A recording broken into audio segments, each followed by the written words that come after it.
one of the core aspects of trustworthiness that is deeply downplayed in our society. And I have very strong feelings on this because we attribute trustworthiness to just general goodwill. Oh, I don't have any bad intent, and okay, then you should be trustworthy. No, competence is a core aspect of trustworthiness. You cannot trust someone who is incompetent. Mm-hmm.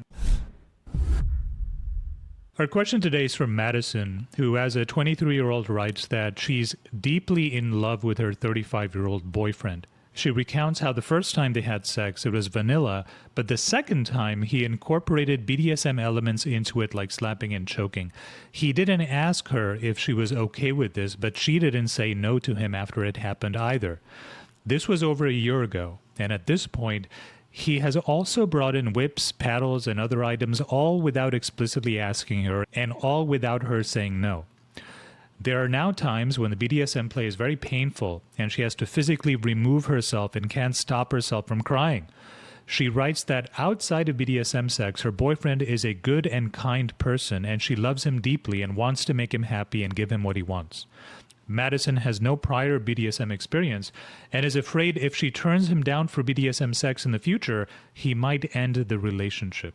Jordan Peterson has a line that I really like, specifically in regard to sex, is that if you can't talk about it, you shouldn't be doing it. And there's a really great truth in that. And that applies to sex, that applies to kinky sex, that applies to every bit of it. I cannot fathom having kinky sex with a partner. She is traumatized and crying to the point she has to leave and take herself away from the situation. And I'm blithely unconcerned, laying around in bed, waiting or just walking by her as she's crying, sobbing her guts out, being like, great sex, babe. What is the level of attentiveness? How great of a partner is he really if he's totally out of tune with this? As a dom, you have this almost hyper-attentive focus on the experience of your submissive, or you should if you're tuned in. Otherwise, what the hell are you doing? If you're not constructing a beautiful experience for her, what is this kinky sex? And I'm not saying you can't go too far, but how do you not know? How does she not tell him that, hey, this is too far? And then I will say is that a lot of people get wrapped up on this notion of, oh, he might end the relationship. Yeah, he might, because you two are sexually incompatible and have been all along, and you haven't wanted to admit it. I am actually really happy that you took this position because I do disagree with you slightly on a few points of interpretation. So you can tell me how you're wrong. So one thing is a lot of people would look at this and say, this person is obviously completely abusive. He may be a predator. He should probably be locked up or something. And they've been together for a year. And the way she describes him is that she loves him. And I do know that you could be abused and still in love with your abuser, but also clearly says that outside of BDSM sex, he is a quote unquote good and kind person. There's no reason for her to describe him in that way unless it was true. It's been going on for a year. And what she's complaining about right now is just that the level of BDSM has gone to a place where it, at this point, physically painful. Well, she didn't say in the past that slapping and choking was also objectionable because it carried on for a year. She's just saying now it's just elevated to a point where it's too painful. Now I have to like physically remove myself. So there's a broad spectrum of activities between slapping and choking and, oh my God, I need to get away from this situation because it's hurt so much. And somewhere in the middle might be exactly the optimal negotiated point between the two of them. And we don't really know. We have to read into the question a little bit. The reason that I push back on this is if many people will say this person is abusive, end the relationship, this is terrible. Another approach is to tell both of them, you need to sit down and start talking to each other and communicating your needs and concerns more. If she keeps accepting his actions over and over again, he may just regard that as implicit consent. She, of course, is also failing by returning to the situation without talking, and that's a big failure on her part. The reason that I stress that what should be foregrounded is their extremely poor communication skills with each other is that we don't know what a conversation like that might end up yielding. It could be that he gets an insight is, oh my God, I've just been so terrible. I've mistreated you. I'm so sorry. From today, this will never happen again. But you also have to start communicating better to me, and they could move forward and have a pretty great relationship. Now, it could be that whatever conversations she tries to have is not received well. And he says, okay, if it's not my way, it's the highway. And then by all means, he's an abuser and the relationship should end. I resist this sort of knee-jerk reaction. I know you didn't say this, but I do know a lot of people listening are probably going to say this, is that he is flat out and out an abuser. He should probably be arrested, punished, put in jail. He's just a terrible human being. He's beyond remediation. And that's the first instinct that most people would get to. Whereas my instinct is have a conversation and see where you guys are. Never attribute to maliciousness what is fully explained by stupidity. This is the issue. One of the core bedrocks of relationships in general, but especially kinky relationships, is trust and trustworthiness.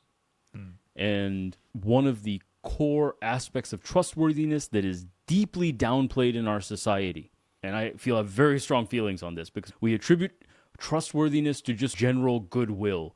Oh, I don't have any bad intent, and okay, then you should be trustworthy. No. Competence is a core aspect of trustworthiness.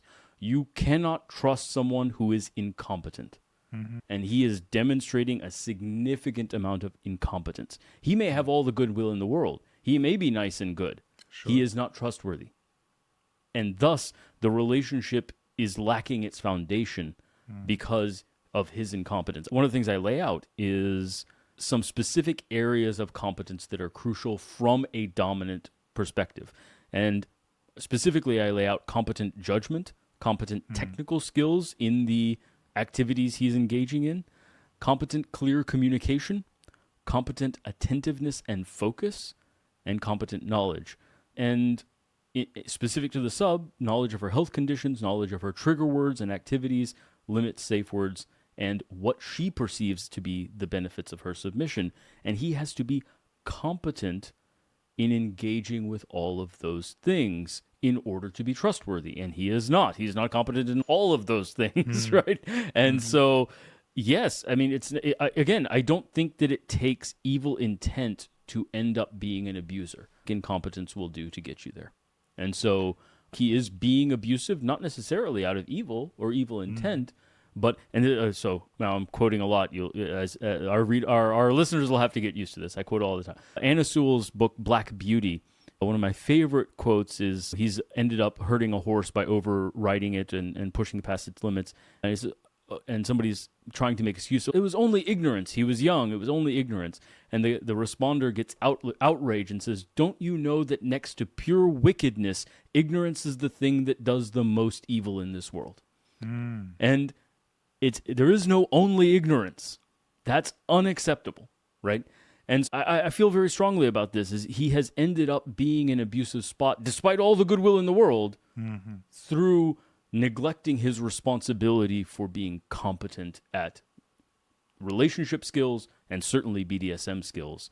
I don't think that evil intent is a necessary prerequisite for being abusive. Would you advise her to end the relationship? Not on reflex, guilty of incompetence here. She's not brought up, hey, like we need to have a clear conversation about how far this goes. That's also a level of incompetence.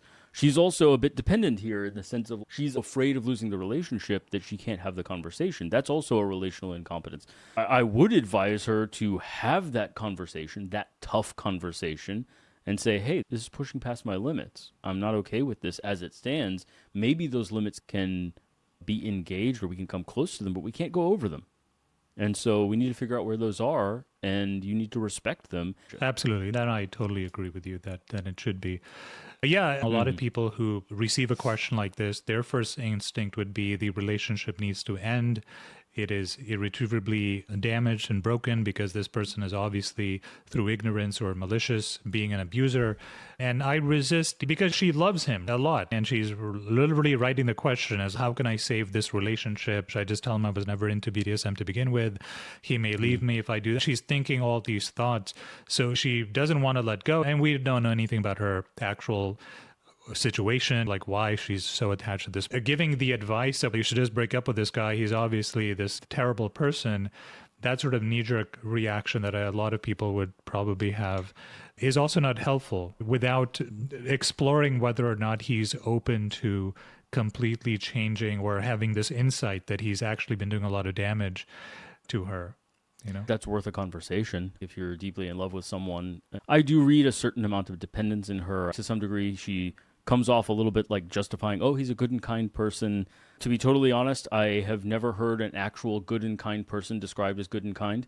They tend to be described in other ways. Those are the default nice things people say when they don't actually have anything nice to say. I have questions there. Good and kind people are usually described as generous. They're described as caring, loving, but good and kind are he's a nice guy. It's a hand-waving gesture. So I have questions as to whether how true that actually is in many ways. But reading between the lines, I would hope that she can have a conversation. However, I do get some significant red flags here based on his level of attentiveness. When you really love someone, are you truly that inattentive? Yeah. And sure, you can have He may not satiation, love but her back is another thing to consider as well. Sure, And totally. maybe if he did, he Seemed would like it. he would read her emotions and reactions and react accordingly. If I was with somebody and they started crying and physically trying to get themselves, I need to really reassess. And he has not done that again. And again, we're not entirely sure what this dynamic is all about and why that's the case. For sure, he's got a hole to climb out of that he's dug for himself and the relationship. There's no doubt about that at all. But ending the relationship without a heart-to-heart conversation, they would have to be completely different people, though. She would, after a year of dating, have to sit him down and be completely authentic and raw. It's actually really interesting to note that BDSM play, we've talked about this many times, can be one of the most intimate things you can do with somebody, and yet she's not being intimate with him by sharing her true feelings about the subject. And he's not really being intimate with her in that he is very much treating her as an object, not as another person with whom he's being intimate. He is showing to some degree his authentic self, but he is showing it's like showing it to a chair. You don't care how the chair feels about it. You don't care how the chair responds to you. Yeah, I can be my authentic, fully expressed, fully raw self with a chair. There's no risk in that. That's how he's treating her. If she wanted to have a conversation with him, see if there can be a magic turn around and they're both totally different people all of a sudden, they have an awakening moment together and they try and re-drag this relationship out of the depths, fine. I'm not opposed to that, but the level of incompetence, the level of carelessness, the level of disregard that is being evidenced here, I am much less. If she did say, hey, I don't even want to have a conversation, I'm just breaking up with it, I would not I would also not say, oh no, you must have a conversation with it. It was like, no, there's a level of disregard for her as a person that's pretty disturbing here.